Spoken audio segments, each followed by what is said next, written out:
तो स्वागत है आपका हमारे चैनल @डुग्गू कोचिंग सेंटर में। आज की जो मैं आपको जानकारी दे रहा हूँ, ठीक है, क्लास 12 के लिए दे रहा हूँ, ठीक है, जिनका पेपर आने वाला है या फरवरी में होने वाला है, ठीक है, उनका जो रहेगा, जिनका बैकग्राउंड अर्थशास्त्र का है क्लास 12 के लिए, उनको अर्थशास्त्र में क्या क्या माइनस पॉइंट जो दिए हैं वो आपको हटाना है, याद रखना है, ठीक है।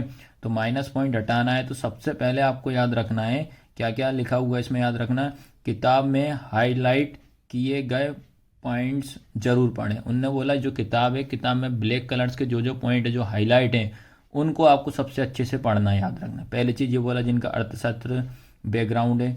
दूसरा है डायग्राम बनाते भी हैं तो उसकी सही तरीके से लेवलिंग नहीं करते हैं। डायग्राम आप बनाते हो पर उसकी लेवलिंग नहीं करते हो। तीसरा पॉइंट बताया है डिमांड और सप्लाई को प्राइस से रिलेटेड नहीं करते, याद रखना। जो चीज़ डिमांड है और उसको प्राइस जो बोला उसको रिलेटेड नहीं करते, याद रखना।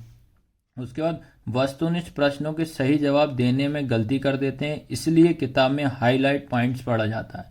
उनने बोला है कि जो आप वस्तुनिष्ठ प्रश्न है उसमें आप मिस्टेक करते हो, गलती करते हो, तो उनको आपको याद रखना हाईलाइट, और इनको आपको विशेष तौर पर ध्यान देना जिससे आपकी ऑब्जेक्टिव वस्तुनिष्ठ प्रश्न गलत नहीं होंगे, ठीक है। उसके बाद पूछा जाता है कि सेंट्रल बैंक के फंक्शन क्या है। क्या बोला उन्हें? पूछा जाता है कि सेंट्रल बैंक के फंक्शन क्या है।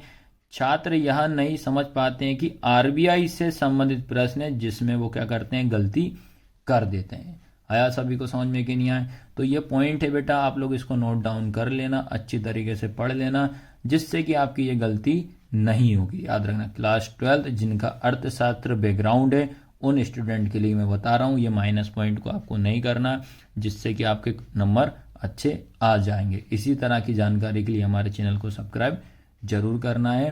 @Duggu coaching centre. धन्यवाद।